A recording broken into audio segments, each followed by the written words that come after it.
Mirëmbrëma nderuar teleshikues, ju flas nga studio emisionit Opinion, siç u kam anoncuar edhe ditën e ende në mbyllje të emisionit të radhës. Emisioni sotëm është i fokusuar tek problemi i pamundësisë, pa aftësisë ose në një farë mënyre i kaosit që ka krijuar shkrimi dhe rishkrimi disa eri historisë, sidomos pas vitit 1990 e këtej. Nuk ka asnjë dyshim që historia e mëparshme e Shqipërisë ka qenë e ndikuar ose e ideologjizuar, ndikuar kryesisht nga regjimet në fuqi, sipas skemave që ato kishin imponuar pas vitit 1990, kur ajo duhet ishte më e lirshme dhe duhet kishte padyshim një këndvështrim më realist, ka ndodhur po ashtu një problem. Rishkrimi i historisë ka ndeshur në shumë kontradikta, mbi të gjitha historianët vetë nuk kanë qenë dakord për tema kryesore, nuk kanë qenë jo vetëm për interpretimin, por madje as për faktet, dhe kemi arritur në disa pika që sidomos tekstet mësimore janë kontestuar në mënyrë të vazhdueshme në 20 vitet e fundit. Shembulli më i mirë ishte ai i historisë 12, për cilën historinë për matura, cilën e morëm jo për ta diskutuar sot këtu eksaktësisht këtë tekst, por e mora si shembull për të parë se pse Shqipëria nuk arrin të rishkruajë në mënyrë të saktë historinë. Nuk ka asnjë dyshim që pothuajse të gjithë vendet e Europës lindore mbas rrëzimit të regjimeve komuniste rishkruan ose e filluan ringjalljen e tyre ose rikthimin e tyre nga rishkrimi i historisë. Në Shqipëri, sikurse thash, kjo ka dështuar ka momente kyçe të historisë këtij vendi, historisë të shtetit shqiptar, po them, sidomos nga viti 1912 e këtej, sepse më tej ose më gjatë problematika është edhe më e madhe, të cilat mbeten ende sot pa qartë. Nuk ka ende një qëndrim shumë të qartë ose të përcaktuar ndaj kryengritjes vitit 1914 të Axhi Xhamilit, nuk ka një qëndrim të qartë ndaj ngjarjeve të vitit 1924, nuk ka një qëndrim të qartë që i takon luftës së dytë botërore dhe rreshtimit komunizmëve dhe forcave nacionaliste, ka një qëndrim kaotik lidhje me rolin e Enver Hoxhës dhe vendin që i zënë historinë e Shqipërisë, dhe po kaq kaos ka pasur në tekstin më të fundit dhe në historinë e viteve 1990-2009. Për diskutuar sot se pse Shqipëria ka një problem, si e shkruajmë ne historinë tonë dhe pse nuk arrim ta shkruajmë atë në mënyrë po them korrekte, po përdor fjalën ndoshta më të mirë. Kam ftuar 4 personazhe të njohur dhe të cilët janë marrë me këtë punë, duke nisur nga zoti Nerican Ceka, historian. Mirëmbrëma, mirë se keni ardhur zoti Ceka. Mirëmbrëma. Zoti Aurel Plasari, studiues, njëkohësisht drejtori i Bibliotekës Kombëtare. Mirëmbrëma, mirë se keni ardhur zoti Plasari. Zoti Artur Zhej, njohur në studio, po e quaj politolog se kështu më ka kërkuar herën e fundit ta quaj. Mirëmbrëma, mirë se keni ardhur. Nuk është emisioni më i mirë për të quajtur politolog. Nuk është një kërkesë për këtë emision, është një Bëj shaka. kërkesë e shikuesve sepse ngatrojmë komentatorët sportiv. Zoti Artan Shkreli, studius, mirëmbrëma, mirë se keni ardhur zoti Shkreli. Pra sikur se thash, problemi kryesor i ynë ose ky debat u rihap në 2 javët e fundit nga një tekst i historisë Shqipërisë 12, unë do doja ta zgjeroj diçka më tepër. Zoti Ceka, pse dështojmë ne në rishkrimin korrekt të historisë? Unë nuk besoj se madje edhe në shkrimin, se kjo historia fundit bëhet fjalë për shkrim, jo për rishkrim. Nuk do ta egzageroja, nuk mund të themi që kemi dështuar në shkruajtjen e historisë. Duhet kemi dy histori në fakt të ndryshme kur flasim. Kemi histori normative që jepet si në formë tekste, flasim më tepër për këtë që dështon. Flasim për tekstet më shumë, domethënë. Teksti pra, sepse ai është dhe ekstrakti i asaj i versionit akademik. Shpeshherë është ekstrakt që merret nga historia normative që e boton Akademia e Shkencave, nga studimet, por edhe nga fakti që të gjithë bëjmë nga pak histori. Historia fillon që tani e që kishim përpara. Kështu që këtu jemi të gjithë të aftë, themi diçka. Është një shkencë, por nuk është një shkencë eksakte. Pra ka mënyra, është një shkencë objektive. Jo fakt që s'kemi dështuar, në fakt, në rishkrimi i historisë edhe të mëparshmes, po dhe kësaj, a ka qenë i dështuar një këndvështrim, pra nuk kemi arritur të japim një version që t'i kënaqi? Nuk do ketë kur një version të kënaqshëm të historisë. As mos kemi iluzionin që do shkruhet një histori me të cilën do jemi gjithë dakord, sepse ka shumë subjektivitet në mënyrën se si interpretohet materiali historik. Pra është një shkencë në metodik, por është një letërsi në interpretim. Nuk është çështje interpretimi shkencor. Është çështje interpretimi, jo gjithmonë shkencor, ka subjektivitet. Gjithmonë, domethënë, historiani pastaj bën interpretimin e tij me fakte, të cilat me të vërtetë janë objektive, por shpjegojnë mënyra të ndryshme nga historia. Ka subjektivitet në tyre në shpjegim. Zoti Plasari?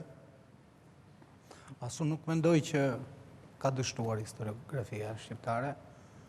Është në përpjekjet për rishkrimin e historisë, padyshim ka arritje suksese, ka dhe dështime. Madje unë do shtoja një element specifik. Rishkrimi i historisë nuk është problem vetëm i vendeve të Europës lindore, të shkampit. Është për gjithë Europën.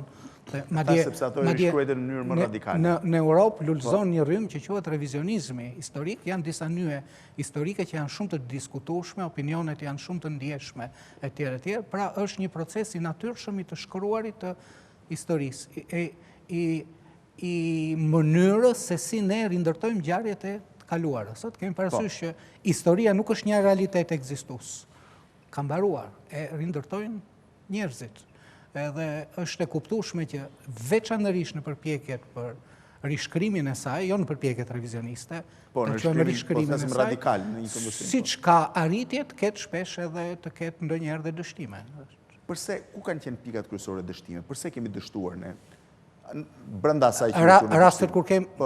Dgjoj, unë mendoj që kemi parasysh një që historiografia shqiptare është relativisht e re.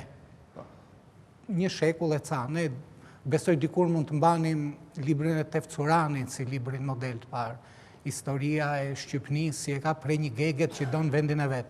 Por studiues sotëm që kanë studiuar arkivat e Vjenës kanë botuar studime që të vërtetojnë që mund të ketë qenë një studius austriak e përkthyer për arsye të politikës austro-hungareze e tjerë. Po ja qëndrojmë te Nocnika, i fillimi i shekullit. Rrëzimi i Shkodrës. Jo, historia e Shqipënisë, ajo e Brukselit. 1901, 1902, një gjë e tillë është. Po, domethënë një shekull e ca. E para, e dyta, po them elementet e vështira, për shumë periudhat historisë, Shqipëria ka patur situatën fatkeqe që burimet kryesore nuk i ka pasur në vend. Ka pasur, të themi, për antikitetin, sigurisht ka pasur lëndën, materialet, të gjitha, po për mesjetën, përveç mbi shkrimeve dhe elementeve të tjerë fizik, pothuaj se 99% të dokumentacionit i ka pasur jashtë Shqipërisë. Kjo shpesh ka privilegjuar studiusit e huaj dhe ka vështirësuar punën e studiusve të këtushëm. Pra janë disa shkaqe që nuk e bëjnë aq të lehtë rishkrimin e historisë. Dhe të shtojmë dhe shkakun e shkaqeve, mbas 90-s, është e kuptueshme në rastin e përmbysjeve politike ka një vrull për të ndërhyrë në rishkrimin e historisë. Ka një prirje pozitive dhe ka nganjëherë një vrull të tepruar dhe jo korrekt, që nuk përputhet me historiografinë si shkencë. I cili e deformon pastaj produktin? Po, jo vetëm e deformon, po është një... Ne jemi të ndërgjegjshëm me hapjen e shoqërisë shqiptare, me pluralizmin, me situatat e krijuara, disa shkenca ndërto historiografia kryesorja u bën si fusha pagardh. Edhe fushat pagardh, flas për gardhin shkencor, gardhin metodik, ka ligjet e veta, metodat e veta, pa asnjë dyshim që ndikuan edhe në defektet që ne konstatojmë sot në historiografi. Zoti Shkreli? Unë mendoj që nëse flasim për shkrimin e historisë nga ana shqiptarëve, se kjo është thelbi i diskutimit tonë, nuk mund të shpëtoj shkrimi i historisë nivelit që ndodhet Shqipëria në përgjithësi. Domethënë është një vend i cili pikërisht për shkak të brishtësisë kësaj sistemi që po e quajmë demokratik në Shqipëri, prodhon edhe libra shumë brish në fushën e historisë. Historia e historive, historia e librave të historisë edhe në botë, edhe në Europë në veçanti, varet shumë nga sistemi social që është në fuqi. Domethënë në vende despotike historitë shkruhen në një mënyrë të caktuar, siç ka ndodhur edhe në Shqipëri. Siç ka ndodhur në Shqipëri, në vendet po themi ku ka një demokraci relative, edhe aty relativizohet mënyra e shkrimit të historisë, dhe në vende ku demokracia është më e përparuar, më perfekte, sidomos në vende ku demokracia ka lindur jo si një sistem i importuar, siç lindi në Shqipëri, po lindi prej vetiu, domethënë nga brenda themi zhvillimit normal të shoqërisë. Atëherë edhe librat e historisë kanë një ekuilibër të veçantë. Ky debat që po bëhet sot për librin e historisë nuk tregon gjë tjetër, vetëm që hapat foshnjarak në cilën ndodhet sistemi jon politik në Shqipëri. Sepse natyrisht gjithë kjo është një network njerëzish të cilët kanë bërë të mundur që të prodhohen libra historie shumë të cënuar ose të njanshëm, pasi themi opinioni publik kundrejt njerëzve që i shkruajnë këto libra, po dhe opinioni shkencor ku gatuhet po themi mendimi dhe ku rrifet mendimi apo ku recenzohen librat, është realisht shumë i dobët, Unë mendoj që faji nuk është as i individëve që shkruajnë librat, dhe as i po themi despotëve që udhëheqin vendet, por është i nivelit social. Jeni i bindur për Absolutisht po. Kam parasysh që ka po marr për shembull vetëm qëndrimin ndaj Enver Hoxhës. Duket se ende sot nuk ka një qëndrim konkret ndaj Enver Hoxhës dhe nuk bien dakord njerëzit dhe ndikimi më i madh është ndikimi politik. Kjo është e vërtet, megjithatë po të duam të thellohemi më tepër, të bëhemi më teknicistë me fjalë se sa pikpamje sociale. është akoma shumë e shkurtër periudha nga vdekja e Verozhës deri në ditët tona. Një nga personat që ka shkruajtur më tepër për mënyrën se si shkruhet historia, që është Benedetto Croce, thotë që minimalisht 2 breza duhet ta ndajnë një historian ftohtë nga periudha për cilën ai flet. Bëhet fjalë për një brez në ndan nga Verozha. Kjo ka penguar historianët italianë apo gjermanë për shembull, I ka penguar shumë Hitlerit apo Mussolinit. Kam parasysh në 65-ën është bërë biografia e parë e Mussolinit, flas nga një studius serioz italian dhe u bë një polemik shumë e madhe në Itali, që si ka mundësi që një njeri guxon të bëj një njeri, do më flas për një historian profesionist, të bëj një biografinë e një figure kaq të rëndësishme siç është Benito Mussolini në 65-ën, vetëm 20 vjet mbas zhdukjes së tij, kur akoma kishte materiale të rezervuara të cilat ai nuk kishte pas akses. Pra ky është një debat me fjalë që bëhet dhe ribëhet. Dhe për ironi do shtoja një shprehje, pa të mpyetur dikur Ten Xiaopinit çfarë mendimi keni për revolucionin francez. Bëhet fjalë për vitet 80. Dhe jepi përgjigje të cilat domethënë është bërë proverb tani, tha. Është një ngjarje shumë e madhe për dhënë një mendim kaq shpejt, thot, nga koha kur e ka ndodhur. Flitet pas 2 shekuj. 2 shekuj. Zëdëgjej? Për mendimin tim, kjo është një temë shumë e madhe dhe kërkon një përgjegjësi shumë madhe në trajtim. Parasysh sepse historia në fundit është ajo gjurmë finale që njerëzimi le dhe mbi atë gjurmë ndërtohen shumë pika referimi të së nesërmes. Pra është një koordinat, është një gur i rëndësishëm mbi të cilin gur ndërtohen pastaj është një gur themeli mbi të cilin ndërtohet një shoqëri e tërë apo një vizion i tërë mbi shoqërinë pararense. Në këtë pyetjen tuaj direkte, përgjigjja ime direkte është kjo. Në atë parë njerë, jam dakord me zotin Ceka, historia është një proces i hapur. Është një proces, për shembull, historia ka treguar në shumë raste që ka brenda vetes kundërthënie, ka çuditëra. Për shembull, shumë gjëra në histori, kur hapen arkivat pas 50 vjetësh, nëse flasim për histori të ditëve tona, të po themi arkivat amerikane, arkivat ruse, arkivat ku mbajnë të fsheta të shumë personazheve që kanë bërë historinë në Shqipëri, atëherë mund të kesh mundësinë ta revizionosh historinë apo ta përmbysësh atë dhe të përmbysësh komplet konceptin dhe optikën mbi nga ana tjetër, pse ne nuk bëjmë, pse ne nuk arrim dot, nuk qullosim dot një histori. Unë nuk mendoj që ne kemi një historiografi, ne kemi historian të shkëputur, cilët tek tuk kanë vlera dhe kanë vlera spikator, por nuk kemi krijuar dot një historiografi të vërtet. E kemi shumë fragmentare. Kjo parasysh sepse kemi kaluar në histori shumë të vështirë vetë ne, nga një pavarësi shumë e freskët, e cila nuk ka patur shtet Shqipëria deri para një shekulli. Ky shtet i ri shqiptar u ndesh me një luftë parabotërore, pastaj me një monarki të shkurtër e cila nuk ndërtoi dot shtetin e vërtet, pastaj një luftë të dytë botërore, pastaj një luftë shkatrimtare brenda vetvetes, që shkatroi çdo lloj tradite ose kërkoi të interpretojë dhunshëm historinë sipas marksizmit apo materializmit dialektik. E futi në filtrin e ultrapolitizimit dhe bile ka shkatruar dhe vlera reale dokumentare që ishin në kundërthënie me bindjet politike. Nga ana tjetër, shoqëria shqiptare deri në momentin që nuk ka krijuar dot një elitë intelektuale dhe historianët që kanë guxim dhe pavarësi nga politika.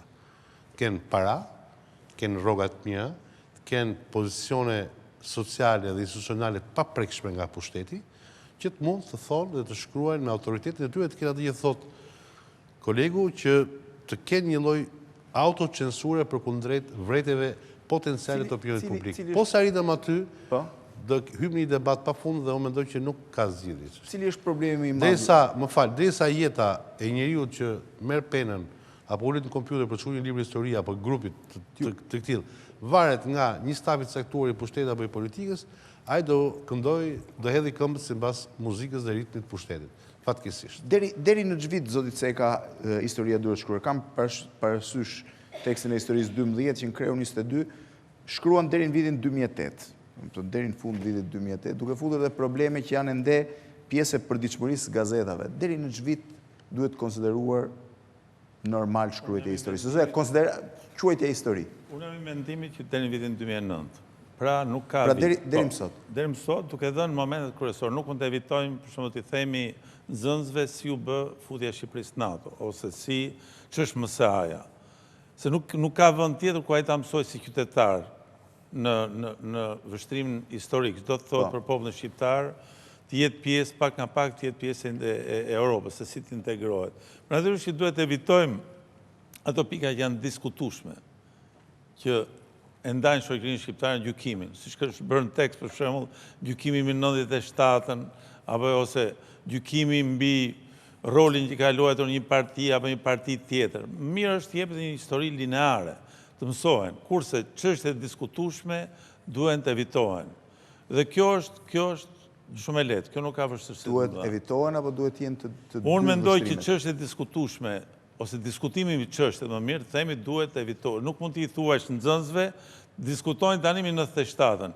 Ishte luftë civile apo ishte ku diun një kundër revolucione edhe gjëra të tilla. Këto gjëra t'ja lëm studiuesve, ka dhe duhet edhe një lloj distance, sepse ka akoma pasione, pavarësisht se ne që e bëm në 97-ën jemi tash të gjithë në pushtet, apo jo, edhe, pra, mbi këto nuk mund të gjykoj një historian, nuk arrim akoma të gjykojmë se ç'ishte lufta nacionale shkrimtare, apo jo.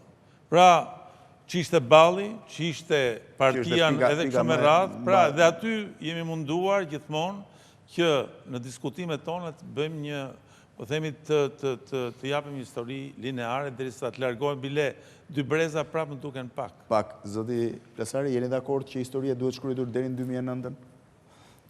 Dgjoj, nuk është çështja, jam dakord unë. Jo, si e mendon? Ka shkolla të ndryshme historiografike që japin sugjerime të ndryshme për këtë çështje. Kemi parasysh që shkrimi i historisë ka një disiplinë të vetën që quhet teoria historisë, ka kultura që e quajnë filozofia e historisë, një pjesë e shkollës angleze e quajnë historionomia, domethënë rregullat, ligjet e ligjësitë e shkrimit. Unë jam me ndër këto sugjerimet të ndryshme të shkollave, japin afate të ndryshme, të themi, jam më shumë ose më bind më shumë ideja e nevojës së distancimit, posaçërisht për pjesën e interpretimeve. Sigurisht për një numër faktesh, informacionesh që janë të rëndësishme në bashkëkohësi, ato padyshim mund t'i jepen nxënësit, por duke shmangur në mënyrë sa më korrekte interpretimet. Kjo do ishte vetmja zgjidhje, të themi, e ndërmjetme, zgjidhje kompromisi. Në rast se do hymë në bashkëkohësi, vërtet faktet, pa pjesën e interpretimit. Por kemi parasysh dhe diçka.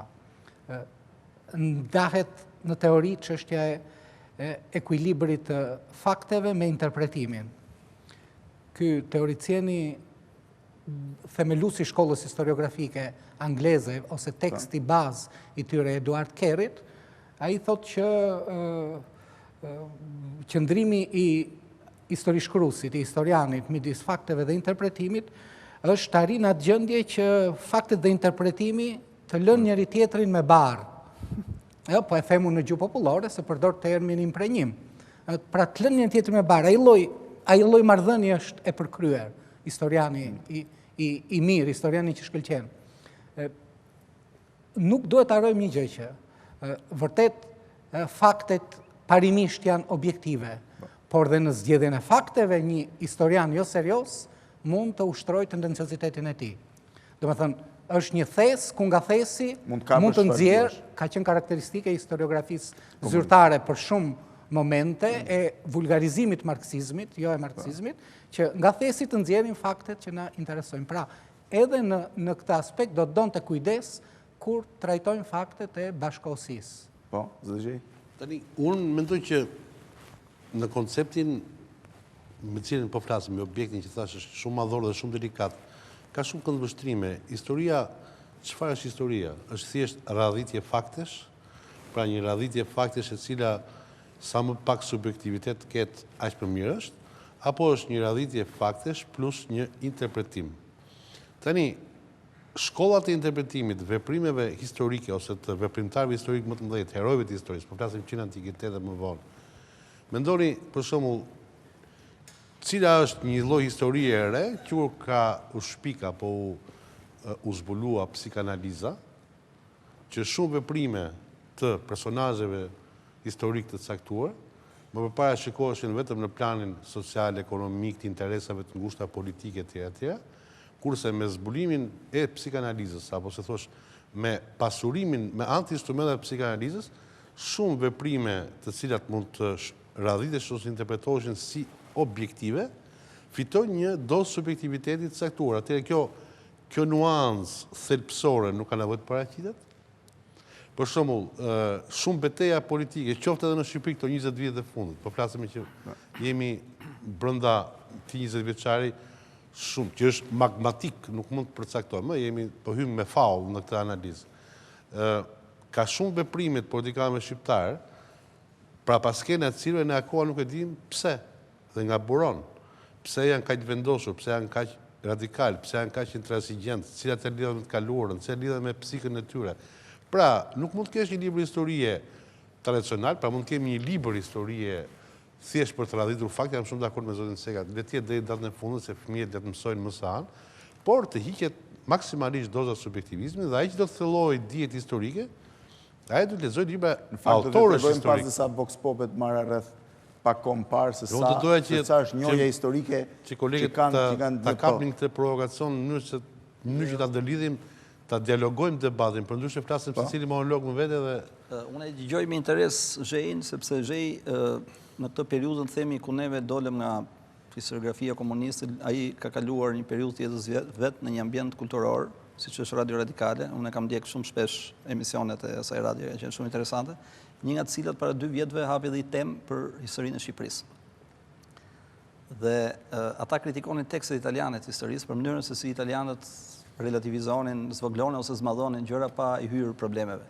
Dhe për shembull, një nga gjërat që ata ridikolizonin se e kishin ngritur gjithë debatin e tyre mbi bërjen qesharake të fakteve, të cilat i dukeshin jo normale, thonin që në 908 Austria vendos të aneksoj Bosnjën dhe kjo gjë nxit vendet e Ballkanit, kryesisht vendet ortodokse, Greqi, Serbi, Bullgari, Malizi, gjithë të vendet të bëjnë një koalicion me Rusin për të përzënë Turqinë nga Ballkani. Dhe, si thosh, me këtë gjë, ky aksion i përbashkët, ata arrin ta përzënë Turqinë në 12-13, dhe ky aksion i përbashkët preokupon shumë Austrinë, e cila nuk donte një dalje ndet të serbëve, sepse kishte frikë një shtet gjigant serb, slav, jo ai serb, pranë kufive të vet. Dhe austriakët, bashkë me aksionet tyre diplomatik me italianë e tjera, vendosin të krijojnë një principat shqiptare e cila pengonte të themi realizimin e këtij plani. Kjo gjë nxjerr pa nacionalizmin e serbëve dhe një urrëtie anti-austriake shumë të madhe, e cila precipiton në fillimin e luftës parë botërore. Dhe gjithë të histori, ku se bëhet Shqipëria, domethënë këta ridikolizonin dhe bënin qesharake këtë punë, që si ka mundësinë një libër të historisë të Ballkanit në Itali, ku nuk flitet asnjëherë për shqiptarët, në gjithë pjesën përpara, deri para luftrave ballkanike, po themi, pa pritur Shqipëria bëhet epicendra për të shpërthyer një konflikt botëror. Domthon këto mënyra të trajtimit të simplifikuar edhe shpeshherë domethën të gjetjes disa shkaqeve të cilat jo domosdoshmërisht shprehin ato tensionet e mëdha të cilat akumuloheshin nëpër shekuj etj. Shpjegohen me politikën e ditës. Shpjegimi i politikën e ditës është një gjë nga e cila historia do vujë gjithmonë. Ka vujt që nga periudhat e historianëve më të lashtë grek, të cilët edhe ata sot zhvishen nga influencat që mund të kenë pasur, në mënyrë që duke qëmtuar mendimin e pastër arrihet në disa edhe konkluzione historike të rishikuara sot, ashtu sikurse edhe ke historianët e sotëm. Por për të qëndruar asaj që thash që në fillim, këtu tek ne realisht është opinioni publik dhe ngritja kulturore e njerëzve në përgjithësi, e cila pengon edhe një historian i cili kërkon të themi të çaj pak atë gjën tradicionale që është thënë qoftë gjatë kohës komunizmit. Ju jeni prezent për kryqëzimin për shembull që i bën Ardian Klosit, media në përgjithësi dhe opinioni publik shqiptar, të cilët e duan vendin e vet ose pretendojnë se e duan vendin e vet, vetëm sepse ai mbrojti Oliver Schmidtin. E përktheu dhe e mbrojti nëpër debatet e ndryshme sepse Schmidti nuk ishte prezant. Nuk paska. Po, e kryqëzoi. Domethënë ky opinion publik o të kryqëzon o të jep furor, e kryqëzoi kur mendoi që ky nuk po mbron shqiptarinë, Schmidti. Do më thënë, detyrimisht, ti duhet... Fakti, edhe Shmiti rishikoi dhe revizionoi pozicionin e vet. Doli që Shikon, nuk ka rëndësi, po nëse ai do kishte lavdëruar shqiptarët, ky opinion publik, po ky opinion publik, kjo nuk është normal. Për një skuadër futbolli dhe bëjnë tifos legion për kur vjet në rrezik identiteti tyre primar. Kjo nuk është normal, sepse identiteti është ose nuk është që vendosim ne që të kemi identitet. Do më thënë, në qoftë se ai zbulon... Ne nuk vendosim, po emocionet e njerëzve dhe reagimet e njerëzve në përgjithësi ndaj një studiusi apo një pseudo-studiusi apo nuk e di çfarë, një talenti apo një charlatani, nuk mund t'i komandosh dhe nuk mund t'i gjykosh. Po, opinioni publik nuk është gjendje ta gjykojë nëse studiusi apo charlatan, kur flas opinion publik. Dhe shumë i shqetësuar që opinioni publik nuk do të reagonte, do thotë që nuk intereson fare kjo gjë. Fakti që intereson një temë dhe një objekt debati për identitetin, mendoj që ky opinion publik nuk është i vdekur. Ju duhet të ishit më tepër i shqetësuar sikur ky opinion të ndaj. Është i ndarë, pse? Jo, nuk është i ndarë. Edhe këtë studio ka qenë një debat shumë i fortë. Nuk është i ndarë. Zotin Klosi, zotin Lubonja ishë me i krah, unë isha me tjerë. Po nuk ka rëndësi kjo, unë flasë për një opinion shumë më gjërë. Po marrë një celur të debat. Unë nuk po mbroj zotin Klosin këtë rast. Po them që reagimi opinionit publik ishte tmerrsisht agresiv. Dhe unë nis vetëm nga disa principe që janë jashtë historike si principe. Po të nisë nga principi historike, unë jam dakord. Ashtu e kam mësuar historinë që Skënderbeu ekzistonte dhe ishte shqiptar. Po kam mësuar gabim. Skënderbeu mund të jetë shqiptar dhe e kemi pranuar si shqiptar dhe bota e njeh si shqiptar dhe gjithë enciklopeditë serioze botërore konsiderojnë si prins shqiptar. Pas kanë ditur drejt, pse? Po pripën mbaroj. Po se mund t'i vjedhësh heroin tjetër, se është çështje e madhe kjo. Ore, nuk ka mundësi tani diskutimi nis tani nëse Iati Kastrioti quhet Gjon apo Ivan. Tani nëse ai nuk e gjen Gjon në dokumentat historike si bëhet, po të bëj një pyetje direkte.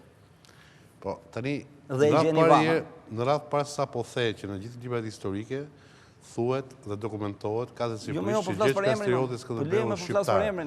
Tani problemi objekti i bisedës çapet ishte ky. Reagimi i opinionit publik. Sigurisht, ishte proporcional apo ishte racional. Ishte tmerrsisht proporcional. Presioni i opinionit publik i pengon që të ketë një shikim më radikal. Pengon ato që thatë ju më përpara që të jetë i çliruar historiani kushtuar. Shumë mirë, ai ishte i çliruar. Dhe në fund një historian apo një intelektual ka drejtë edhe provokacionin e vet, si të dojë dhe pastaj paguan kostot. Po kjo është forca intelektuale që të bëj gjeste me kosto, se gjeste pa kosto nuk je më si kërkushi. Ke një turm ngri në botën që të rrethon, që bëjnë ritualet e përditshme, nuk shkelin rregullat e çakullimit. Kur ti shkel rregullat në thojza të çakullimit ose të traditës së një vendi dhe del kundër rrymës, atëherë bëhesh interesant. Kjo të bërit interesant ka një kosto, por nëse ti bësh interesant, duke mbështetur një charlatan, pastaj kosto mbahet vetë, cila është. Se Oliver Schmidi nuk se dha një kontribut fatkesisht serios të historiografisë shqiptare. Ai e mbështeti, u bë interesant, mbajti mediat me to, ai mbaroi doktoraturën. Nuk na intereson absolutisht fati Oliver Schmidit. Ajo që intereson këtë debat është që opinioni publik, po kthehem edhe herë, është u tregu tmerrsisht agresiv kur ju prek një mit, pra nuk reagoi në mënyrë racionale. Ti kërkonte po mirë mbi çdo dokumenteve tjera. Fund fundit, opinioni publik ishte aq ignorant, një pjesë shumë e madhe, që nuk e dinte që shumë nga këto fakte janë thënë nga babingeri, janë thënë nga shumë historianë tjerë, vetëm që ky i përmblodhi në një.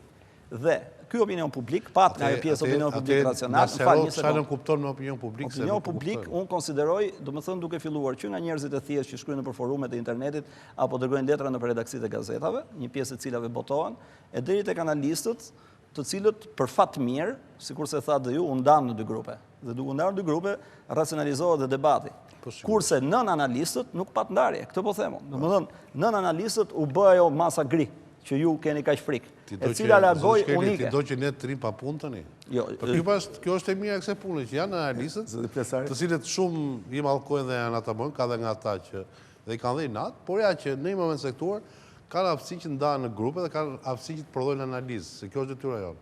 Zoti Plesari? Debati që bëjnë dy kolegët është real, i vërtet. Edhe fshenjë... I shtrirë në kohë, se po të vinë dhe këtej ka një debat dhe më të fortë. është i përhershëm.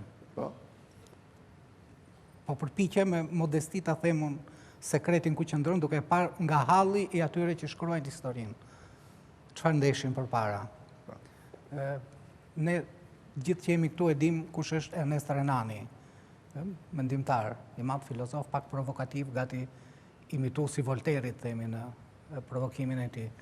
Në esenë e tij të famshme, që është një komb të ndërtuar me paradokse, Renani thot, kjo, për bën një kombë, kjo, po them skemën, si e ka ndërtuar stilin.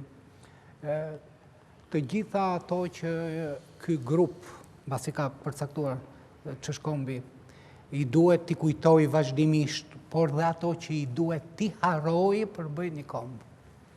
Atëherë, në kuptimin filozofik, Renani do thotë që kombet kanë disa gjëra për cilat pas kanë interes edhe t'i harojnë.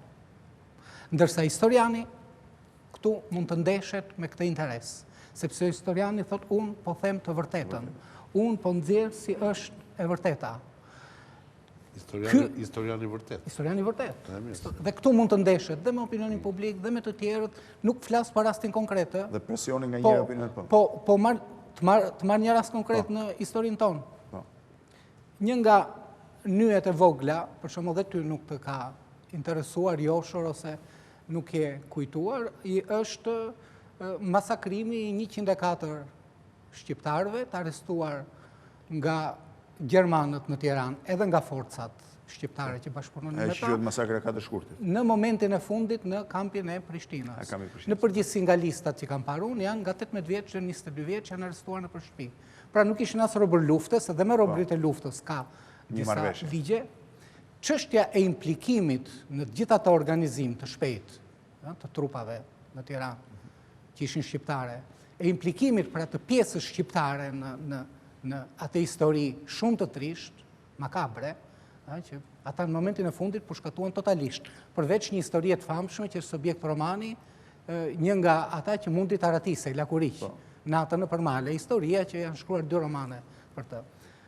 Është një nga nyjet shumë interesante josh se që në përgjithësi mbulohet me eshtje. Po të pyesësh në Prishtinë, unë kam pyetur ku është vendi, ku është pllaka, në përgjithësi dhe aty e kanë të në një kuptim, një shoqëri ka interes t'i haroj disa gjëra. Konkretisht që kanë bëjnë me elementet e luftës civile, apo jo? Pra, historiani vërtet, në këtë rast mund t'i bie ndesh, po të vije mund të shkruaj që, si ndodhi kjo histori, si kështu, pse e hapti këtë, ç'pun ke me trupat e kosovarëve që kishin ardhur këtu, kjo është antipatriotike, etj. Është pra një debat i vërtet në këtë marrëdhënie, për elementin që thot Renani, që kombet, mos e harojmë të siç kanë interes të kujtojnë shumë gjërat historisë tyre, kanë disa gjëra që kanë interes. Që duan t'i harrojnë. Me vetdije. Unë jam plotësisht dakord me këtë që thotë zoti Plasari dhe unë mendoj që kur fola për historianët e elitës apo krijimin e një elite historike, shpikisht ata lloj historianësh që kanë guximin të thonë njerëzve me patriotizëm folklorik, bëllë gojnë se këtë punë e di unë dhe kjo është puna ime, mua më gjykon tjetër standard. Dhe kjo është një gjë shumë profesionale dhe këtu fillon historia. Historia tamam fillon kur qahen dhe rrëzohen mitet dhe tabut e disa të vërtetave të rreme ose disa të vërtetat të fshehura të harruara. Në vazhdim të kësaj që thotë zoti Plasari, kam një eksperiencë personale gjatë luftës Kosovës, pati një debat shumë të madh në lobet ebreje për ta mbështetur apo për ta kundërshtuar procesin e pavarësimit të Kosovës, se kuptoi që lufta do ta çonte Kosovën dhe të pavarësisë. Dhe në Shtetet Bashkuara të Amerikës asokoi kërkuan Izraelit të ndërpriste furnizimin me sistem raketor që i bënte Serbisë. Aty u zbulua që lobet e militariste ebreje të Izraelit ishin një nga furnitorët kryesorë të sistemit raketor serb, sidomos këto raketat të tokajër.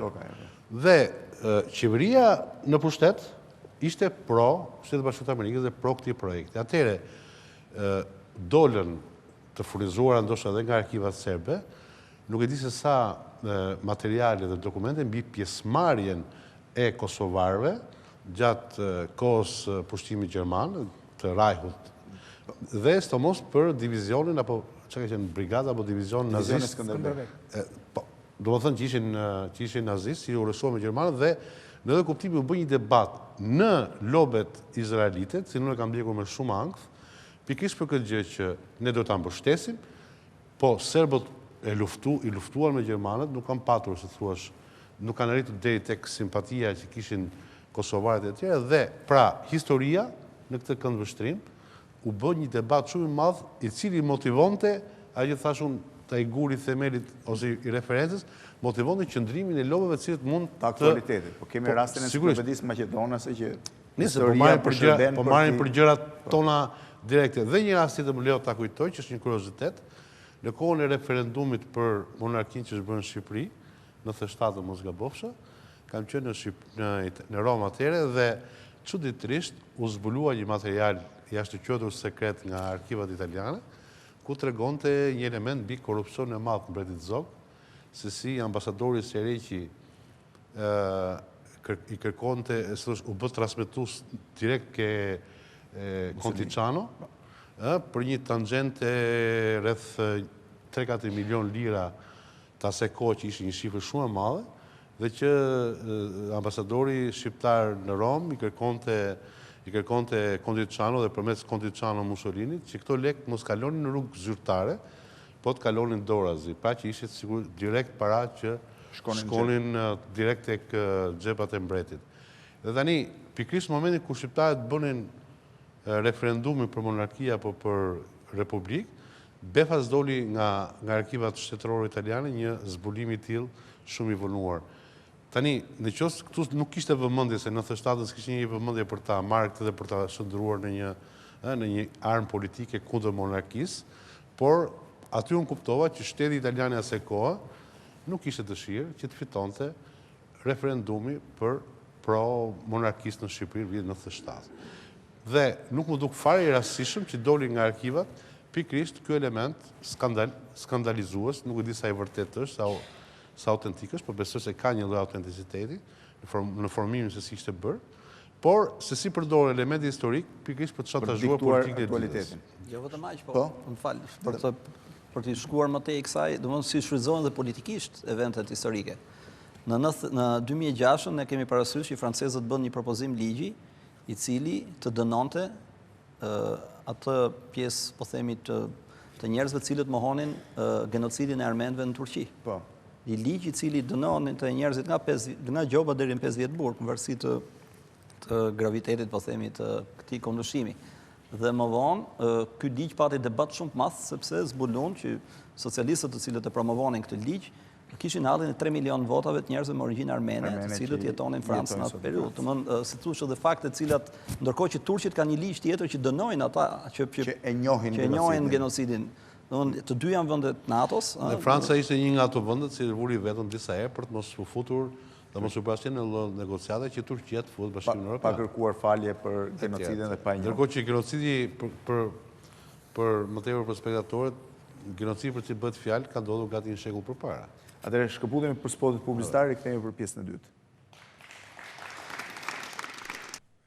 Jemi rikthyer sërish në transmetim të drejtë për drejtë në këtë debat të titulluar si e shkruajmë historinë, debati i cili ka marrë ose si thua shkaku i cilit ka qenë teksti i historisë për maturave, por që shtrihet më gjerë sa kaq, sepse problematika që solli ky tekst është një problematikë e vazhdueshme e këtyre 19 viteve. Zoti Ceka, një nga problemet më debatueshme është ai i teksteve alternative. Shqipëria, sikurse e dini, tekstet mësimore të historisë dhe tekstet tjera i ka alternative, ndërkohë që ka një pretendim në Shqipëri, por sidomos tek shqiptarët e Kosovës, të Maqedonisë dhe të Malizit, që teksti i historisë së Shqipërisë të jetë i unifikuar në sensin jo vetëm një tekst po e quaj zyrtar brenda Shqipërisë, por një tekst që të shpërndahet dhe në Kosovë, Maqedoni dhe Malzi dhe të jetë i pranueshëm dhe prej tyre.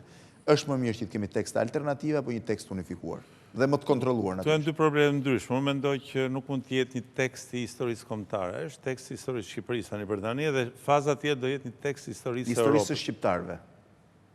Kjo nuk ekziston, s'mund të jetë. Nuk mund të jepet në shkollë, sepse është një arsim shtetëror, nuk është një arsim, po themi, që shtrihet në të gjithë hapësirën ku janë shqiptarët. Dhe faza tjetër nuk do të jetë kjo prapë, faza tjetër do të jetë ajo që ka ndodhur në Greqi, që tekstet tani nuk janë më historia e Greqisë, por është historia e Europës ku integrohet historia e Greqisë. Pra, edhe besoj që kjo është rruga më e lehtë për të zhdukur edhe këto diskutime që ne po bëjmë. Nga ana tjetër duhet vënë në duke edhe një gjë, sepse u tha këtu, edhe nga zoti Zhej, që misioni historisë, pse mësojmë historinë? Pra mësojmë për të përfituar nga e kaluara. Dhe këtu del aspekti moral, moralistik, më themi, më tepër, shembulli, heroi që do edukoj nxënësin si pjesëtar një komuniteti është Kombi, ka disa statuja, apo ka disa modele në rrugë që e dallojnë nga tjerët. Dhe prandaj, historia e thjesht, e ftohtë, nuk ekziston në asnjë vend botës. Edhe Karli i Madh është prap një mit. Apo edhe është e mbushur, janë zhiska në ku diun atje kthejmë ata në De Gaulle ka hyrë në histori prap si një mit edhe kështu me radhë. Po themi dhe Napoleoni është një mit. Pra, por me ne popujt e vegjël kanë shumë kollajt, bëjnë eksperimente, siç bëri Schmidi. Schmidi është një historian i shkëlqyer, brillant, do thoja, me moshën që ka, specialist shumë i mirë, dhe bëri, kishte bërë një eksperiment me Zvicrën, apo me Wilhelm Tellin, për shembull, që s'është fare, nuk është një histori. Nuk ekziston, është një mit i krijuar tamam për një popull që donte një identitet dhe ky është Wilhelm Telli.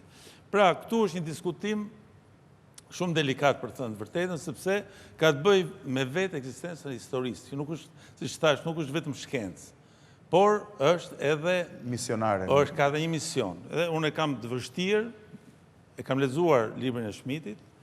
Historia e Ivanit për shembull është një histori banale për mua. Se s'kemi pas kur asnjë Ivan në Shqipëri. Kur? Apo ne dimë emra shqiptar. Nuk kemi emër Ivan në Shqipëri. Dhe kjo vjen nga dokumentat ku shkruesit vetë shkruesit e Skënderbeut, dihet kishte edhe dokumentet e tij përgatitesh në latinisht, po edhe në slavisht. Siç edhe Kaltopia, po të shohësh mbi shkrimin e famshëm, është në 3 gjuhë, ku njëra nga gjuhët është dhe slavishtja. Dhe emri i tij del në 3 forma, edhe mund ta quani fare mirë dhe atë slav. Pra, unë mendoj që përpjekja për të bërë originalin, për të thënë diçka që se kanë thënë tjerët, në mënyrë të sforcuar, nuk sjell asgjë të rëndësishme. Unë besoj që me tërë simpatinë që kam për Schmidtin, si një koleg, po them, edhe njëri talentuar, mendoj që në përpjekjen për shmitizuar Skënderbeun e ka tepruar. Ka kaluar tej një vlerësimi objektiv dhe nuk është ai i pari që shmitizon Skënderbeun. I pari që shmitizon Skënderbeun është nga legjenda, jo nga aureola, është Noli. Se ne kemi atë historinë e bukur që ai shkon 8 vjeç apo 9 vjeç ke sultani dhe kthehet pastaj gati 35 vjeç.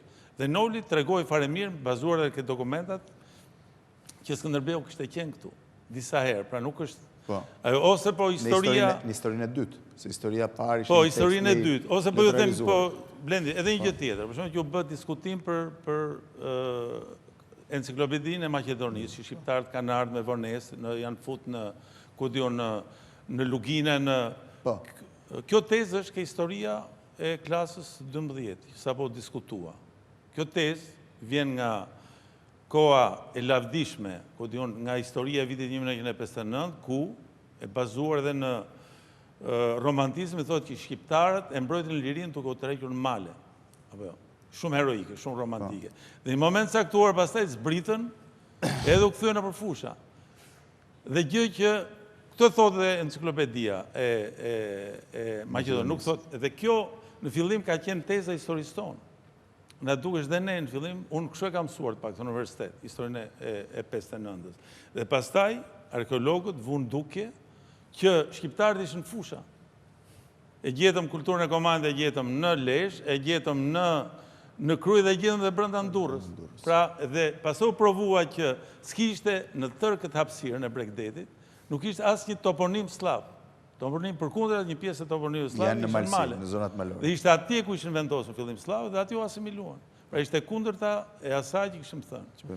Zoti Plasari për tekstet. Për tekstet, unë do thosha këtë që brezi ynë ka kaluar fatkeqësinë e teksteve të unifikuara. Teksti unifikuar për periudhën e diktaturës në cilën kemi kaluar ishte që historia është kështu dhe vetëm kështu. Edhe të llogarisim atëherë që shkrimi i historisë ishte i institucionalizuar, i zyrtarizuar. Jo si në një shoqëri të hapur, ku histori mund të bëjnë edhe institutet, mund të bëjnë dhe akademit, mund të bëjnë dhe individët, mund të bëjnë dhe grupet caktuara, etj. Edhe ai rrezik që kemi kaluar me imponimin e variantit të një teksti unikal që mund të ishte edhe i gabuar sikurse në një moment sikurse dha shembullin profesor Ceka, ne na bën të refuzojmë tekstin ose variantin unikal. edhe të parapëlqejmë tekstet alternative. Tekstet alternative nga ana tjetër kanë këtë rrezik që u shfaq në një rast. Nuk mund të mojmë që nuk kanë riskun e tyre dhe tekstet alternative. Që është risku i? E gabimeve, të defekteve, të deformimeve të tjera. Mungesën e kontrollit pak më të fortë, po. Mungesën e profesionalitetit, defektet në metodë e tjera. Kjo lloj gjendje në tekstin e shkollës bën një dëm në shkollë të nxënësit. Te ne që gjykojmë ose vlerësojmë kështu në fundit ne na jep një dëshmi të situatës në cilën ndodhet në përgjithësi kultura shqiptare, shkenca shqiptare, të rropatjeve, të përpjekjeve, të kërkimeve. Në këtë kuptim, këto defekte janë interesante. Po them, duket pak cinike. Nuk është cinike, është për shkollën sigurisht bën dëm.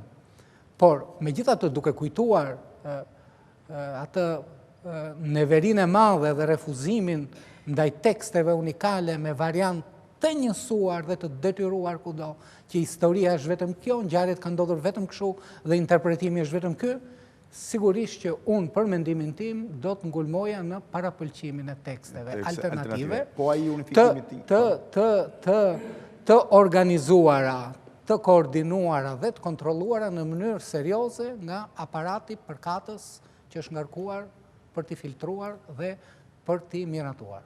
Pra tekste alternative, po këto tekste mund përfshin historinë e shqiptarëve në përgjithësi, jo vetëm të Shqipërisë? Dgjoj, ka shumë mënyra. Kjo çështje mund të unifikohen dhe me tekstet për shpërndarjen tek shqiptarët e Maqedonisë, Kosovës dhe të Malizit. Në rast se flasim për tekstet e historisë për shkollat. Po. Këtu ndërthuret një element shumë i rëndësishëm që është elementi didaktik, që specialistët e shkollave të mesme e dinë dhe njohin shumë mirë. Unë për vete nuk e di, nuk e njoh. Nuk kam dhënë ndonjëherë mësim në shkollë të mesme. Ndoshta edhe profesor Ceka. Unë nuk kam dhënë në shkollë të mesme. Dhe mbaj mend për shembull kur për një histori tjetër, historinë e letërsisë, kur debatonim në vitet 90 në fillim, çështjen e specifikës që shpesh edhe specialistët e grupeve të punës nuk e kuptonin, që në këto tekste duhet didakti, specialisti. Mbaj mend atëherë, sa rastësisht kemi Arturin këtu, që specialisti më i mirë që na rezultonte ne që dinte këto sekrete, fjala vjen, në ato grupe pune, ishte Gjergjej, që kishte këtë përvojë edhe me shkollat e mesme. Ndërkohë kishte nga, themi nga këta servilet ordiner, që më thoshin po jo, bë ti një tekst, bë kështu, po nuk e di si duhet dhënë në shkollë të mesme. Këto kanë specifikat e veta. Prandaj një varg i defekteve rrjedhin edhe nga kjo komponente, nga mungesa ose mos përgjegjësia në këtë komponente që historia që u mësojmë nxënësve të një klase të caktuar ka disa parametra të vet që lidhen pikërisht me didaktikën. Nuk është çështja që kemi një tekst të akademisë, nxjerrim këtë, nxjerrim atë, do vendosësh çfarë do nxjerrësh. Këtë pyetje që bëni ju, që do futet e gjithë Shqipërisë apo e gjithë shqiptarëve tjerë, duhet ta vendos një grup specialistësh që janë dhe didakt për nga profesioni. Kjo është atribut historianëve. Në defektet që vjen re, një nga shkaqet, nuk them, është pikërisht edhe kjo mungesë e këtyre specialistëve. Zoti, ka një poezi shumë të famshme dhe të madhe Baudelaire quhet Albatros. Nëse keni lexuar, bëhet fjalë për atë zogun e madh, i cili ka një defekt shumë të madh kur ulet në tokë, por është i pakapshëm kur është në ajër. Në këtë sens, kjo është edhe drama historisë për mendimin tim, është pak a shumë ka atë dramën e Albatrosit, i zogut të shpendit madh. Është kaq e madhe historia dhe kuptoj shqetësimin e zotit Plesari, sa që nuk futet dot kollajn ato ente vogla apo ato dimensionet e vogla të transmetimit të dijes para. Pra për ta shkruar thjesht, për ta thjeshtuar, për qenë esencial, për ta dhënë me pikatore, sepse historia do të kalojë në disa vite, do të rikthehet prapë në shkollë të mesme, do të rikthehet prapë në shkollë të lartë, gjithmonë më e zgjeruar dhe pastaj kush e ka pasur historinë, një nga ata të cilë jam unë, do të hypi Albatrosit historisë, do kuptoj që s'ka mësuar asgjë as në shkollë, po të vazhdoj të mësoj gjithë jetën dhe ndoshta në fund të jetës mund marrë vesh që nuk kishte mësuar prapë asgjë. Po marr për shembull forca e historisë e shëndruar në një mit apo në një tentativë çmitizuese. Kemi romanin bestseller të Brownit mbi Kodin Da Vinci. Do ai merr guximin komercial që të rishikojë historinë e mitit të Krishtit, duke thënë që Krishti tani, duke u referuar ungjive apokrif, Krishti është martuar, ka një trashëgimtar dhe ky trashëgimtar në shumë breza ka 2000 vjet që ruhet etj etj. Kjo është gjitha një sajes, po e sajes ndërtuar me talent, e cila ka prodhuar atij dhe kompanisë që ka lançuar atij $100 miliona. Pra, pse? Sepse pati 10 miliona apo 100 milion që e blen, pati 500 milion që e kontestuan, po fakti që ata blen dhe ata e kontestuan, i dha atij publicitet më të madh. Çfarë do të them me këtë? Do të them që dhe ku shkon historia, sa e fortë është, sa që dikush e dënoi me vdekje, ai ruhet, ose kemi vargjet e tij Selman Rashdiut, provokatori tjetër gjithmonë në botën islame. Pra, sepse edhe këto janë element shumë të fortë historisë. Pra është një gjë shumë e madhe. Unë mendoj që një tekst, të kthehem pyetjes direkte, një tekst i cili të marrë notat më të mira në kuptimin të ketë një lloj unanimiteti, s'mund të ketë asnjë, po të ketë një lloj votimi, konsensusi më ketë një lloj këshilli të madh. Unë mendoj që duhet gjetur një formë për ta kaluar një tekst, si thua, akademik, deri diku zyrtar, gjithmonë me rezervë dhe modestinë që shiko brezi tjetër do ta bëjë më të mirë, etj, po ky është më i miri i mundshëm etj. Po të bëhet me një këshill të madh, edhe ndoshta siç ka qenë dikur, shkoni në suazën e regjimeve këto t'i gëllonin shumë të zeza, por ka qenë një këshill i drejtshkrimit, çka ka qenë unë kam qenë kundër unifikimit të gjuhës.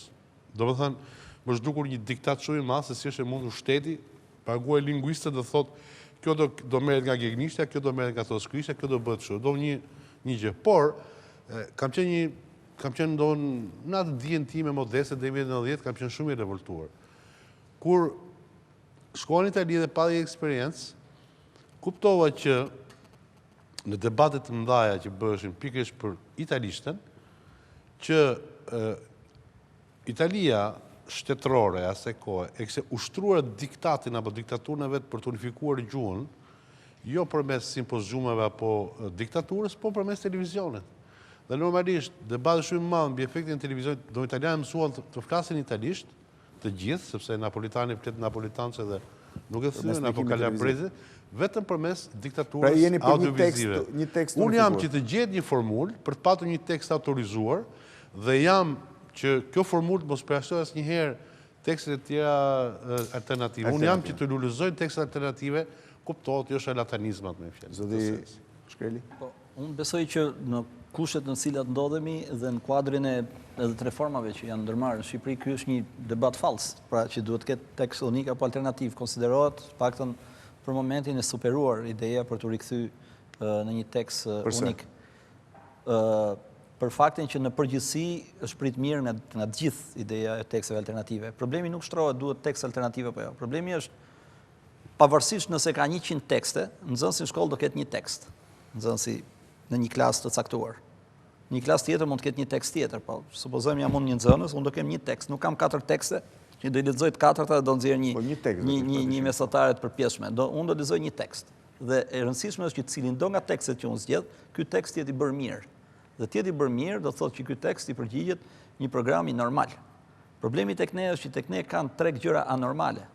Nuk është problemi që ka disa tekste ku njëri është më i mirë se tjetri, sipas pikpamjes dikujt. Jo, po të ishte një tekst do ishte më i kontrolluar se sa shumë tekste alternative. Po nuk besoj, kam idenë që i njëjti komision do ta vlerësonte. Ata ministria ka zgjedhur një komision saktuar i cili ka dhënë okay një teksti në rastin e me që u hap debati i këtij teksti të 12, ku mungojnë se dëgjova edhe në debatet e 14 shekuj. Unë nuk besoj që nuk e di se si ky komision i heq historisë së Shqipërisë, ose të shqiptarëve, ose të trullit ku ne jetojmë, ose të popujve që jetojnë këtu, se jetojmë të shqiptarë këtu, i heq 14 shekuj. Domethënë këtë nuk besoj që ka një mendje normale, si ta besoj, dhe këto janë 14 shekuj të rëndësishëm. Janë pikërisht ato 14 shekuj me cilat spekulohet mbi faktin që shqiptarët kanë autoktoni apo jo. Kanë një gjuhë, themi, që rrënja kryesore shqipe apo është një gjuhë e bërë me si puzzle me copa nga gjuhët e tjera. Ka një qytetrim arbënor apo jo.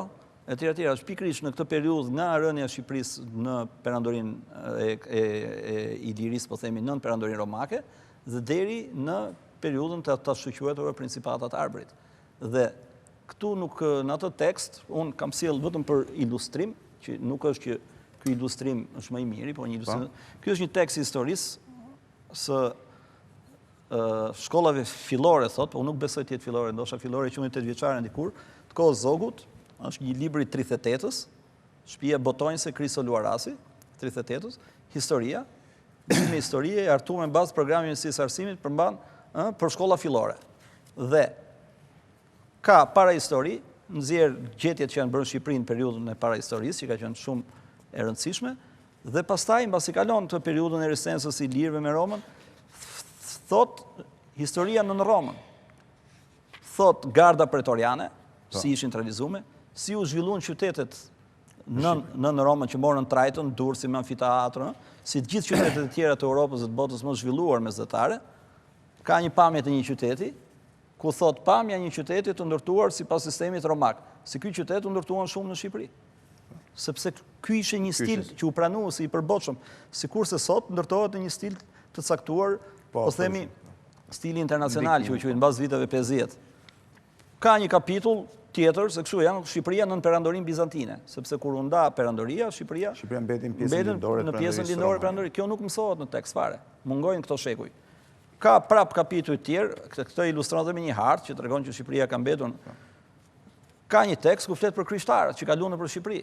Bile këtu thot që nuk ekziston fare në tekstin. Absolutisht, thot bile këtu një pjesë e krishtarëve mbetën në krajinën e Matit, me kohë bën vendas thot. Dhe jep sa toponime për treguar që këtu ka pasur një Allamani, Beqiri, flet për një Valter. Flet për një kalorës gjerman i cili la glosat e para në gjuhën shqipe, që ishte një krishtar nga Kölni që ndaloi këtu. Këtu tregon një kështjell Shqipërinë dhe Venedikun, po. Ka një kapitull ku thot Shqipëria dhe Venediku. Sepse janë Shqipëria dhe Venetia, thot tamam, bile ka dhënë një para, ku thot Dalmatia e Albania. Nuk i gjenin tekstin aktual. Absolutisht. Domethënë gjithë kjo histori kalohet shumë shpejt dhe mbyllet Shqipëria dhe Europa. Jemi 38, domethënë aspiracioni i shqiptarëve. Por domethënë pa u nisur nga kjo, sepse natyrisht që edhe këtë tekst po ta shohësh do të gjesh defekte. Të paktën renditja kronologjike ekziston. 70 vjet më parë defektet janë më të tolerueshme, 70 vjet më pas. Eksakt. Do të them këtë gjë që këtu bëhet fjalë për dy tekste. Teksti që ka këtë hapësirën e madhe është teksti për shkollat e profilit teknik. Pra mendohet që edhe këtu është një gabim i programit, nuk është i autorit. Pra programi mendon që ata që do ndjekin profilin teknik nuk kanë nevojë të dinë sa shekuj fare. Besoj që kjo është gabimi i ministrisë që bën programe të tilla. Jo, ai që di si punon ministria është vërtet i programit. Por unë do të ta keni të qartë se si është teknologjia këtu. Pra ministria bën programe. Dhe programi i historisë së vitit 12 është shumë i kompletuar. Mund të përdoret fare mirë në universitet, atë në universitet nuk bën më shumë se kaq. Dhe ka më shumë gjëra se duhen ndonjëherë, është i ngarkuar. Por atë që harrojmë ne në këtë rast kur flasim për historinë e shkollave, harrojmë që është biznes. Pra janë 120.000 nxënës që e marrin një tekst për shembull të vitit të 9. Dhe 120.000 libra. Imagjinoni se çfarë fitimi është. Pra janë disa shtëpi botuese me disa grupe autore që futen në garë. Dhe ministria nën presionin e luftës kundër korrupsionit krijon një komision i cili është komisioni 10-ve në Venecia, e ura pëshertimave. Pra asnjëri nuk e di se kush është. Dhe këta vendosin tani se cili nga tekstet paraqiten 5, 6, 7, nga cilët një do fitoj, ose 2 si tekste alternative. Se është dhe një tekst që është në qarkullim, futet dhe një tjetër, mas 2 ose 3 vjetëve. Dhe komisioni nuk ka asnjë përgjegjësi.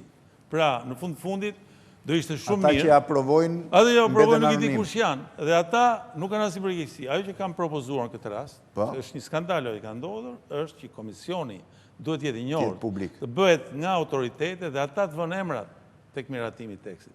Pastaj diskutimi mbi tekstin mos jetë vetëm merr me autorët, apo dhe autorët dalin merren me aprovuesit e tekstit. Merren me aprovuesit e tij. Kjo do jetë nga rrugët, por ne nuk i shpëtojmë Tani për tani jemi fut në këtë rrugë, nuk i shpëtojmë kësaj rrugë. Unë kam pak shpresa mund të kthehemi ke një tekst normativ, i miratuar siç bëhesh përpara nga Ministria e Arsimit, sepse do të dalë më njëherë përsëri tek votuesi, do të dalë çështja e luftës kundër korrupsionit dhe kështu me radhë. Pra janë për tekste alternative, për tekst. Tani për tani, para se të kemi tekstin evropian, do vi shpejt ai. Jemi për një tekst. Jemi për një tekst si ka Republikën e Shqipërisë, sepse nuk mund ta përfshijmë përveç akuzave që do kemi, se kemi vetëm ti shkruan nga ato artikuj që s'ke frikë nga akuzat, por ne tjerët po, ne tjerët e kemi vështirë, unë e kam vështirë të vë emrin në një tekst që do të përfshinte edhe Shqipërinë që ka qenë dikur Çamëria, edhe shqiptarët e Maqedonisë janë pjesë e një shteti tjetër atë Malezi. Shkëputemi për spotet publicitare, kthehemi për momentet e fundit të emisionit.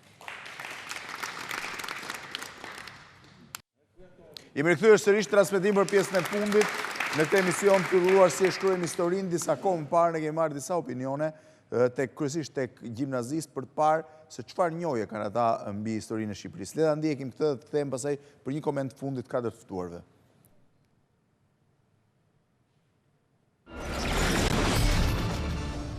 Në cilën datë dhe vit është shpallur pavarësia e Shqipërisë?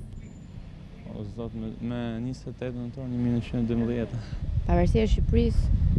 Vitën e pavarësisë. Jemi dhe festë. 11 nëntor. Të sa? Sa? 11 nëntor të 12-s mos gaboj. 28 nëntor 1912. Pavarësia e Shqipërisë 28 nëntor 1912. Në 28 nëntor të vitit 1928. As nuk e di fare. Ose 28. Kur u pushtuar Shqipëria nga Italia? Në 38.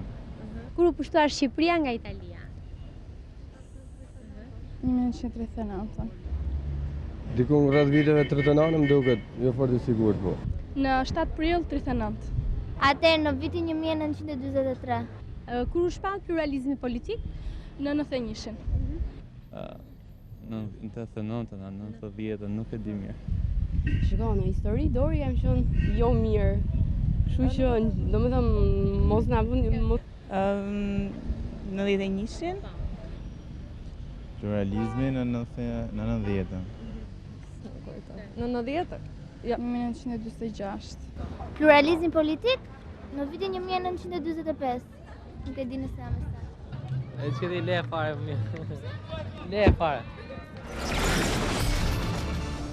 Zoti Ceka, historia dhe shkolla, sa e rëndësishme është? Natyrisht kjo ndodhe me universitarët, jo vetëm ata që janë në gjimnaz. Jo, gjysma mund të jenë universitarë aty, në gjimnaz është pjesa e shkollës, po? Unë mendoj sepse ka kaluar në një tip tjetër, ka kaluar tek testi, të thotë, kur bën testin, provën, e keni parë edhe kjo është gjë e zakonshme, thotë, kur është shkruar Shqipëria, për shembull, në 44, në 23, edhe ti ta bën quiz. Edhe besoj që kjo e lehtëson mendjen e nxënësit nga ajo kujtesë e cila duhet fiksuar, që historia ka kronologjinë. Pra, të gjithë ata vuajnë nga një me pak përjashtime nga sëmundja e mungesë kronologjisë. Pra, nuk merret historia si kronologji, merret historia si fakte të shpërndara dhe kjo ka këtë pasojë. Po? Për t'i shku kësaj që thotë zoti Ceka, vetë fjala histori është pika Herodoti. Herodoti është ai që e përdori për të parë këtë fjalë. Histori, nga greqishja, its story, ka me its, nga its është fit apo vit. Ai lidhte gjithmonë një ngjarje me një datë, pra ishte thjesht një kronologji fillimisht. Dhe nga kjo fit apo vit, që është për its, është do të thotë shoh. Pra historia në një mënyrë apo një tjetër ishte transmetimi i ngjarjeve që deri në momentin që fillon shkruheshin, përcilleshin vetëm në mënyrë orale dhe me memorie nga njerëz që kishin qenë prezent dikur në ngjarje dhëna. Nuk shpëton askush nga ideja e kronologjisë në histori, me preshim të rasteve kur historia për qëllime alternative ndërtohet me metoda tjera, ose me metoda komparative, metoda sociale etj. Sa e rëndësishme për shkollat? Kjo është shumë e rëndësishme për shkollat. Bile sot ka një debat madh për historinë, nëse historia duhet parë si një gjë kronologjike apo nuk duhet parë si një diçka kronologjike. Natyrisht që elementet e parë historik duhet kenë element kronologjik, por në kurset të themi të më të avancuara, atëherë vëzhgimi i historisë bëhet mbi kritere tjera. Zoti Gjej? Po unë mendoj që në rritjen e një brezi, në rritjen e një fëmije, në rritjen e një individi, shpesh për fat keq shoqëria jonë, e cila është akoma shumë e varfër dhe vuan një mungesë ose një vonesë zhvillimi, kujdeset më shumë për menun e asortimenteve që taj 3 herë mish, djathë, qumësh etj. Por kujdesemi jo aq sa duhet për sa i përket çfarë ushqimi intelektual, shpirtëror dhe sidomos në këtë rast historik merr individi. Shikoj, unë i përkas atij brezi që kam bërë studimet dhe studimet e larta në kohën e regjimit kaluar. Kishte një lloj pedantizmi, një lloj qëndrimi radikal në mënyrë që të nguliteshin në mendje ato gjëra të ndërtuara, të shkruara, të sankcionuara siç e kishin bërë ata. Dhe jo ashtu siç ishin. Unë kam pat fatin që kam pas biblioteka alternative, më dha një lajm shumë të gëzuar zoti Pesari që është zgjedhur bibliotekë kombëtare dhe një libër i gjyshit tim, po ca libra dhe i shpëtuam. Dhe, si thuash, ndërtimi i një kulture alternative ndoshta më shpëtoi nga një proces robotizimi. Pra, shkolla po të doj të nxjerr ignorant ose të nxjerr akoma dhe më keq, të keq mësuar, sepse ti je i paditur është një gjë, po ti je i ditësuar apo i orientuar keq është akoma dhe më keq sepse shkon në gremin në shoqëri. Por nga ana tjetër, dhe prandaj i rash pak gjatë zoti Ferziu, nga ana tjetër mendoj që ka shumë rëndësi që pyetjes a ja vlen apo s'ja vlen që shqiptari të hyjë në Bashkimin Evropian nesër pas nesër si shqiptar, pra ju jeni përgjigjur si edhe shqiptar që është ndoshta europian po aq i vjetër, mos edhe më i vjetër se shumë të tjerë që kanë hyrë sot në Bashkimin Evropian. Në këtë sens, nëse neve zgjidhim në krahun e post dilemën që kemi një identitet, kemi një histori dhe kemi pse e vlerësojmë vetëm dhe jo pse e vlerësojmë vetëm. Unë kam patur shumë raste Shtetet Bashkuara të Amerikës me shqiptarë të emigruar, në Itali me shqiptarë të emigruar, dhe si një krizë të madhe identiteti. Dhe po them që dilema e krizës identitetit zgjidhet në ato shkolla, zgjidhet pikërisht në kufrit për atë lloj vjetësie, kur historia e lavdishme e identitetit shqiptar vlen si një lloj melhemi për plagën e identitetit të cënuar të këtij momenti që ti ke sot, kur je i varfër, kur nuk pranohesh në Europë, kur bën radhën ka ambasadat si mos me qenë europian, kur denigrohesh apo kur keq përdoresh nga njerëz të cilët në origjinën e tyre nuk kanë pse të kenë kompleks superioritet ndaj teje dhe ti nuk ke pse të kesh kompleks inferioritet ndaj tyre. Në këtë sens, shkollës nuk duhet i mungojë ky element orientues shpirtëror, sepse është një ushqim i cili ndjek një unë gjithë deficitet që pam. Zoti Plasari? Shkolla dhe historia. Vetëm ke historia, se mund të hyja dhe letërsisë dhe mos mbaroni. Unë do thosha këtë që historiografia nuk është një shkencë e krijuar nga abstrakti, nëpërmjet abstragime, siç janë shumë shkenca të tjera. Është një shkencë që, për ta thënë të thjeshtuar, është krijuar mbasi është zbuluar brenda qenies njerëzore. Në qendjen njerëzore ekziston vetë dimensioni historik, mekanizmi që e quajmë mnemotik, i të kujtuarit. Jo në mënyrë shkencore, por në mënyrë të thjesht njerëzore, ky mekanizëm funksionon të çdo individ, si kujtime të rinis, të fëminis, të prindërve, të gjyshërve, të stërgjyshërve, të transmetuar në format nga më të ndryshmet. Është një nga dimensionet që e bën qenien njerëzore njeri. Historiografia, vetëm sa i ka dhënë metodat shkencore, për punimin shkencor, për kryerjen këtij mekanizmi për ta zhvilluar, për ta bërë sa më të gjallë edhe sa më frytdhënës. Ta bërë sa më frytdhënës në kuptimin që të dish si të sillesh, ky mekanizëm të ndihmojë si të sillesh me kohën në cilën jeton dhe si të bësh llogarit me të ardhmen. Përndryshe je shumë fatkeq. Është shumë e thjeshtë për këtë do t'i thuash, nëse s'di të sillesh, të komportohesh, të jetosh në bashkëkohësi, je fatkeq. Në rast se nuk llogarit të ardhmen, je edhe më fatkeq. Dhe fakti është që ne jemi në gjendje që të vlerësojmë që kombet që kanë më të zhvilluar historiografinë e tyre janë kombet më të progreduar, më të përparuar dhe më të zhvilluar. Ky është një realitet. Ka dhe një diçka që dhe mënyra se si në përgjithësi konceptohet historia në Shqipëri është, kam iden shumë e vjetruar. Për shembull, po bëja një diskutim me një mësuese, ajo është angleze të një shkollë private që është në Shqipëri, dhe ajo thoshte, ajo që më habit ke fëmijët shqiptar është siguria 100% që ata vinë nga i lirët, për shembull. Jo, një moment, jo, do të them diçka. Për shembull, tha, unë e kuptoj që themelore, dhe më thënë është që kombi shqiptare, si pas zënave historike, ka shumë mundësi që vjen nga i lirë dhe kjo është e pranuar nga pjesa më e madhe e shkencëtarëve. Por, i duhet thënë fëmijëve që ndoshta 1/10 e gjakut ose 1/20 mund ta kenë, tha, edhe romak. Mund ta kenë ndoshta, tha, edhe të një tjetër. Ne në Angli, tha, e pranojmë me lehtësinë më të madhe që një pjesë e gjakut tonë është dhe romak. Një pjesë është që kanë pasur tekstet për 50 vjet dhe pastaj nuk ka pasur debat të hapur në këtë drejtim. Po flas për fakte, kjo që kemi nuk është thjesht interpretim. Kjo që pam kronikën e mëparshme. Jo, edhe kjo nuk është thjesht interpretim. Sot po përhapen tani janë është se na hapë një fare vetëm një parantezë. Jo, e kisha fjalën. Ajo anglezja siguria është mësuar sepse ajo është një kolazh i njohur racash që e ka bërë atë. Këtu s'është kolazh i njohur. Këtu nuk është Ballkani. Jo, këtu të paktën, kjo tokë, edhe këtë zoti Ceka mund ta vërtetë, këtë tokë ka qenë arenë ku është barku ku ka lindur historia, zotëri. Shqipëria, Maqedonia, Kosova, Thesalia, gjithë kjo pjesa këtu është barku, është mitra e njerëzimit modern. Kurse Londra është sot qendra ndoshta nga më të ndritshme. Do të them këtë gjë që normalisht ky debat që bëhet në Shqipëri ose kjo lloj partiprie që kanë shqiptarët për ta perceptuar veten si shumë të nderuar që janë në këtë lloj toke, është legjitime. Dhe skepsisi apo dyshimi, dakord, po nuk është. Kjo nuk i mohon as pak shqiptarëve tokën. Përkundra, se kjo është një ide e cila thekson lidhjen e këtij populli me këtë tokën, ku natyrisht ka pas shumë etni të ndryshme që kanë kaluar, diçka dhe kanë mbetur. Duhet ta mbyll, ju falenderoj, duke nisur nga zoti Ceka, zoti Plasari, zoti Shkreli, zoti Zhej, do rishihemi sërish nesër në mbrëmje në orën 22 një debat titulluar Fëmijët dhe televizioni, një debat i cili risjell pothuajse bisedat e përditshme lidhur me influencën që televizioni ka tek fëmijët, sa duhet ta ndjekin apo nuk duhet ta ndjekin atë, sa ndikojnë sidomos filmat e përkthyer në formimin e fëmijëve dhe në curinë e tyre të mëtejshme. Natën e mirë dhe mirupafshim nesër në mbrëmje.